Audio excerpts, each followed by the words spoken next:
प्यारे बच्चों, नमस्कार। मैं डॉक्टर रामप्रसाद कुशवाहा आप सभी का हार्दिक अभिनंदन एवं स्वागत करते हुए आज मैं आप लोगों को अनबैलेंस्ड केमिकल इक्वेशन पढ़ाने जा रहा हूं और आशा करता हूं कि आप जहां भी होंगे पढ़ाई कर भी रहे होंगे और बोर्ड एग्ज़ाम आपको सता भी रहा होगा अच्छे मार्क्स लाने के लिए। लेकिन परेशान मत होइए, आप बराबर पढ़ते रहिए, आपका मार्क्स अच्छा होगा, आपका एग्ज़ाम अच्छा होगा। इसी आशा के साथ मैं भी प्रयास कर रहा हूं कि आपको शॉर्ट नोट प्रोवाइड करूं, जिससे आप इजीली प्रॉब्लम अपनी सॉल्व कर सकें। ओके प्यारे बच्चों, आज हम पढ़ेंगे अनबैलेंस्ड केमिकल इक्वेशन। प्यारे बच्चों, अनबैलेंस्ड केमिकल इक्वेशन होता क्या है इसके विषय में पढ़ेंगे। What is unbalanced chemical equation? तो an unbalanced chemical equation has an unequal number of atoms of one or more elements in the reactant and products. That means all atoms of different elements are equal in reactant and product, such as for example प्यारे बच्चों, जैसे आपको दिखाया जा रहा है, hydrogen gas react with oxygen gas and form water. तो आप देख रहे हैं रिएक्टेंट में H हाइड्रोजन 2 एटम्स है और ऑक्सीजन हाइड्रोजन रिएक्टेंट में 2 एटम है और ऑक्सीजन 2 एटम है। प्रोडक्ट में आप देख रहे हैं कि हाइड्रोजन के 2 एटम हैं, ऑक्सीजन के 1 एटम है। तो दैट मीन्स यहाँ hydrogen atom reactant and product में सेम है, लेकिन ऑक्सीजन एटम रिएक्टेंट में 2 और प्रोडक्ट में 1 है। इसका मतलब ये इम्बैलेंस्ड केमिकल इक्वेशन का एग्जाम्पल है। इट इज़ क्लियर प्यारे बच्चों। Now we study about the next some problems. ये केमिकल इक्वेशन बेटा हम क्यों बैलेंस करते हैं? Why should chemical equation be balanced? Exam में कई बार पूछा गया है कि why should be chemical equation, why should chemical equation be balanced. हम केमिकल इक्वेशन को क्यों बैलेंस करते हैं, क्यों बैलेंस करना चाहिए, क्यों बैलेंस करना चाहिए? प्यारे बच्चों, अगर हम केमिकल इक्वेशन को बैलेंस नहीं करेंगे तो law of mass of conservation rule follow नहीं होगा, हम उसे सेटिस्फाई नहीं कर सकते हैं। तो इसका आंसर होगा it satisfy the law of conservation, law of conservation of mass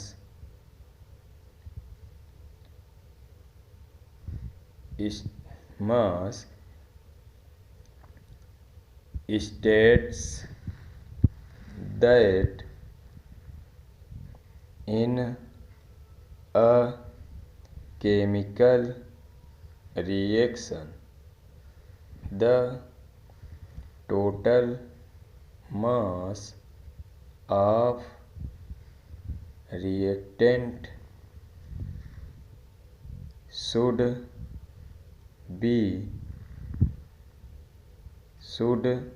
be equal to the total mass of the product.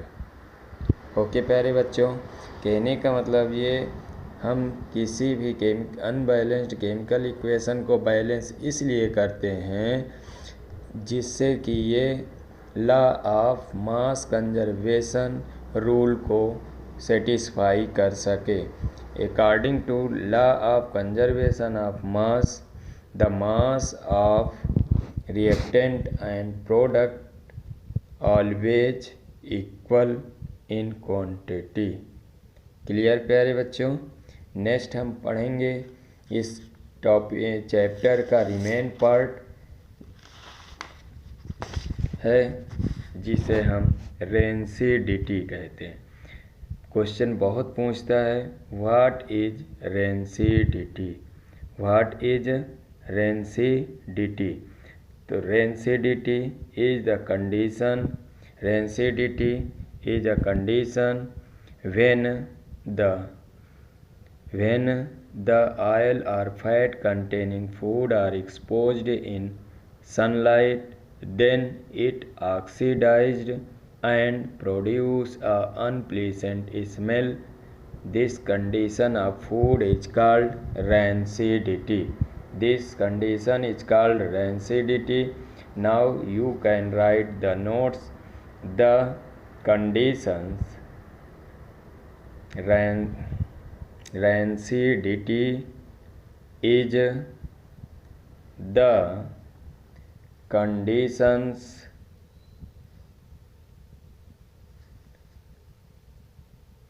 produced by aerial oxidation of fat and oil containing food marked by unpleasant smell and taste is called rancidity। तो प्यारे बच्चों, जब हम fat and oil containing food materials को अपने घरों में रख देते हैं और उस पर लाइट या हवा का इफ़ेक्ट होता है, एयर का इफ़ेक्ट होता है, तो ये food fat and oil containing food item oxidised हो जाता है और ऑक्सीडाइज्ड हो करके अनप्लीसेंट स्मेल प्रोड्यूस करता है और फूड स्पॉइलेज हो जाता है, नष्ट हो जाता है और जहरीला हो जाता है। इस कंडीशन ऑफ फूड को ही रैंसिडिटी कहते हैं। तो rancidity is a condition in which fat और oil containing food are oxidized in the presence of air or sunlight and produce unpleasant smell and spoiled the food, which are very harmful for health. How can you prevent the rancidity? Food material को नष्ट होने से हम कैसे इसको बचा सकते हैं? तो now we study about the prevention rancidity. अब हम कैसे बचा सकते हैं? तो प्यारे बच्चों, rancidity can be prevented by adding antioxidant such as BHA, full form of BHA, butylated hydroxyanisole, butylated hydroxyanisole. This is the first antioxidant compounds which added in fat or oil containing food which prevent the rancidity of food and prevent your food materials and no rancidity produce. Second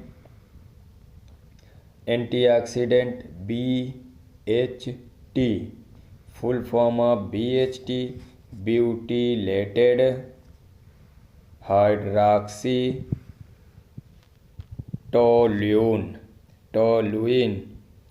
Clear?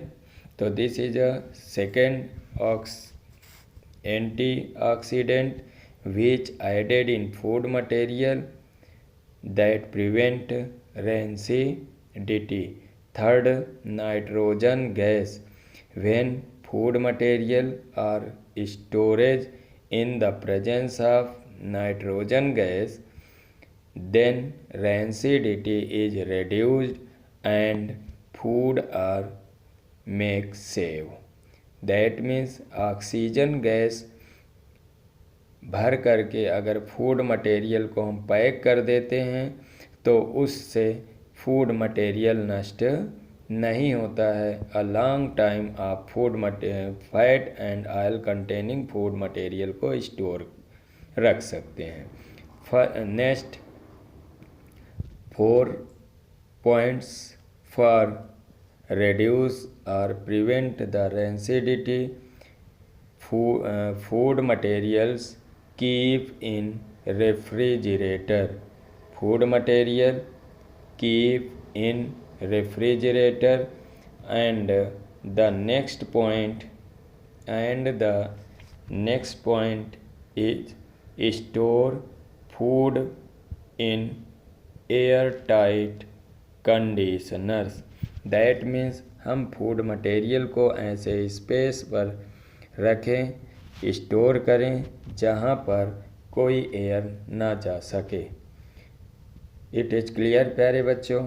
अब हम पढ़ेंगे some important questions and answer. कुछ questions हैं जो बहुत ही important है board की दृष्टि से, बोर्ड में बहुत पूछा जाता है। वो क्वेश्चन है why should a magnesium ribbon be cleaned before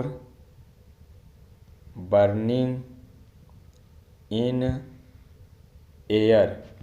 प्यारे बच्चों, इसमें कहा गया कि जो मैग्नीशियम रिबन है इसको हम पहले क्लीन करते हैं तब बर्न करते हैं, क्यों?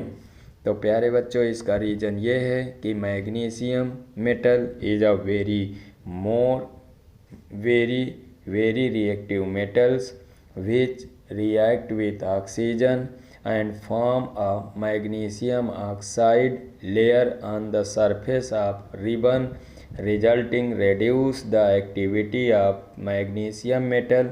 So we clean first and then react with oxygen or then burn in the presence of oxygen, resulting produce magnesium oxide easily. Okay अब हम इसी को देखिए लिखाने जा रहे हैं, आप लोग लिख लीजिए। Magnesium is very reactive metal when stored it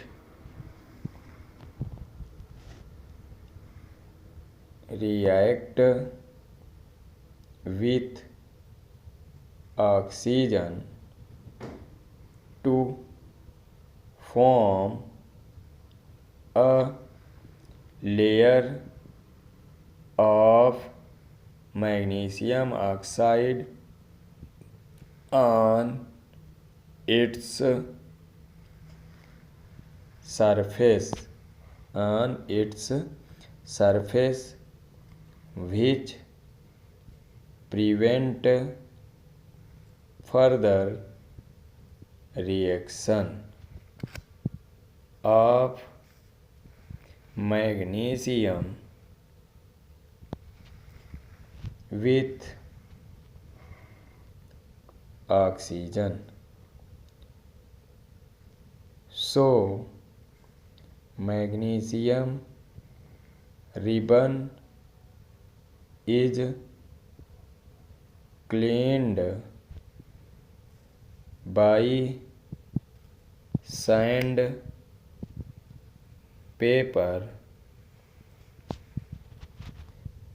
to remove magnesium layer. Okay प्यारे बच्चों, कहने का मीन्स मैग्नीशियम रिबन के ऊपर जब मैग्नीशियम ऑक्साइड की लेयर का फॉर्मेशन हो जाएगा तो मैग्नीशियम ऑक्सीजन से इजीली रिएक्शन नहीं कर पाएगी और मैग्नीशियम ऑक्साइड का फॉर्मेशन नहीं होगा, बहुत स्लो होगा। क्लियर प्यारे बच्चों? तो इस चैप्टर की नोट्स फिनिश हो गई है। प्यारे बच्चों, अब मैं आपको बताना चाहूँगा कि how can you balance the chemical equation. How can you balance the chemical equation. तो प्यारे बच्चों, जैसे कोई भी रिएक्शन है, सपोज दैट आप देख रहे हैं H2+O2, ये आपकी रिएक्शन है। तो इसको हम बैलेंस करते हैं और ये जानना चाहेंगे कि ये रिएक्शन बैलेंस है या नहीं है। H2O। तो प्यारे बच्चों, hydrogen gas react with oxygen and form water. It is clear? तो दैट मीन्स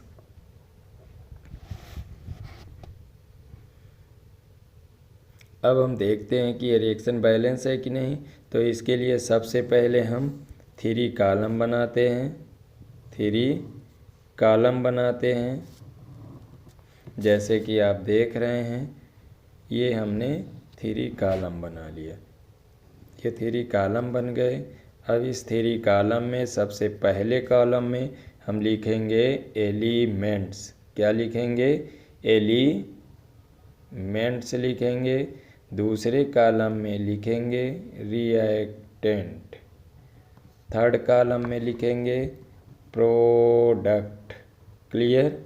समझ में आ रहा है? अब एलिमेंट्स में लिखेंगे, जैसे कि हम देख रहे हैं कि दिस इज अ रिएक्टेंट। ये क्या है?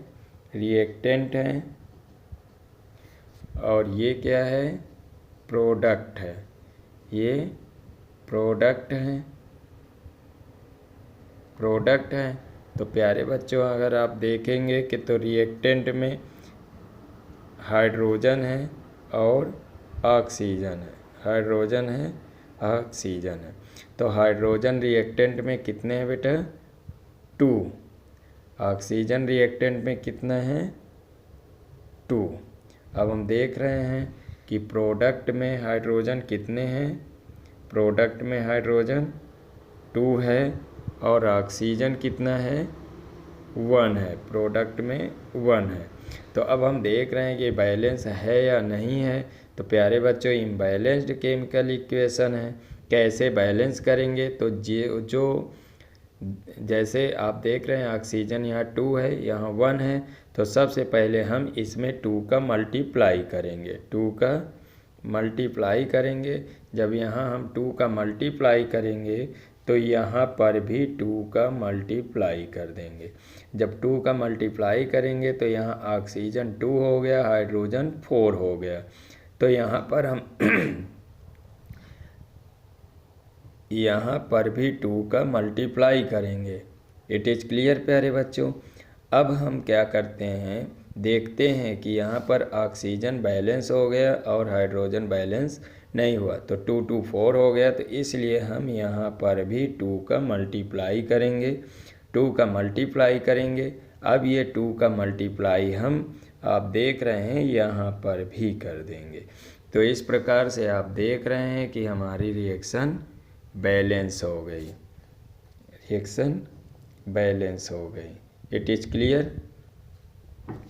प्यारे बच्चों। इसी के साथ मैं इस चैप्टर को फिनिश करते हुए आप सभी लोगों को ये कहना चाहूँगा कि आप सभी केमिकल रिएक्शन को एक बार लिख डालिए, लिख करके बैलेंस्ड कर डालिए और इस चैप्टर को रिवीजन करते रहिए।